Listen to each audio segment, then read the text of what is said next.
brisk bike ride, I gotta tell you, but now that I'm back inside, I am freezing again. Had to throw on another sweater. But here's the point I want to make about that bike ride you just saw. Wasn't exciting.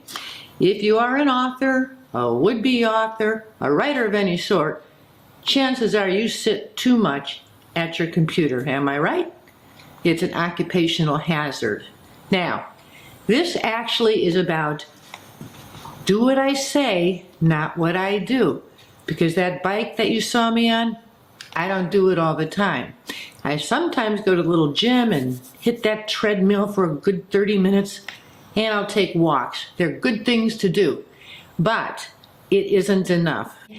Not only can the pounds pile up, but it has a bunch of bad things that are associated with those non-activities, let's call them that. And by the way, you know, keyboarding, that's really not exercise. We'd all like to count it, but it doesn't count.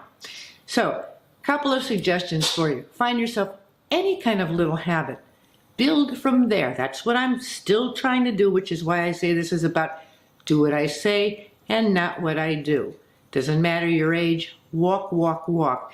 If you're writing and you're stuck on your plot, pace. I do a lot of pacing in my house. Anything to get off my butt and move. Trust me, from someone who knows, you really just have to at least give it your best effort. One other small measure actually that you can take, and I do this, don't laugh at me. I have 5-pound weights, see that? And you want to pay attention to the rest of your body at least a little bit. You can just, you know, do these little curl type things, go back ever so slightly. Don't put too much stress on your shoulders. Do the basic up and down with proper technique, which doesn't generally involve, again, sitting. I also have 3-pounders. These are really handy just for sitting at the desk and doing this sort of thing. Again, stretching and, you know, whatever you have to do. You got to get active, folks. You got to get active. I've got arthritis issues and other things, and I think I probably could have minimized them had I ever done that. One more addendum. There are now on the market, you probably already know, some of you maybe even have them, the so-called sit-stand desks. I have one. I love this thing. I mean, look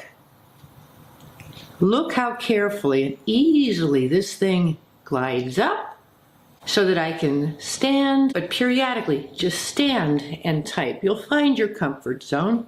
Adjust it to whatever angle you want. You can buy a top of the line. Actually, mine is pretty pricey on this end because I like the automatic. Make it go up, set my places, and make it go down. But it doesn't have to be that, okay? It really doesn't have to be that. There are some desktop units that will lift it enough so that you have to stand. I found those a little clunky, so I opted to get this kind instead. But I highly suggest you consider that as well. By the way, I just want to point out, since I forgot to introduce myself, I'm Laura Belgrave. I'm the author of the Claudia Hershey Mystery Series.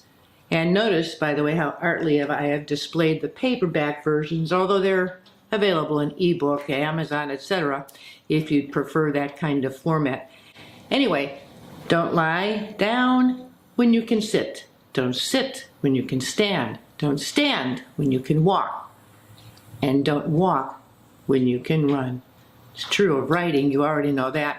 It's true of the physical needs you really have if you are a writer and you sit a lot, and I know you do. Till later, Laura Belgrave, signing off. Have a great day.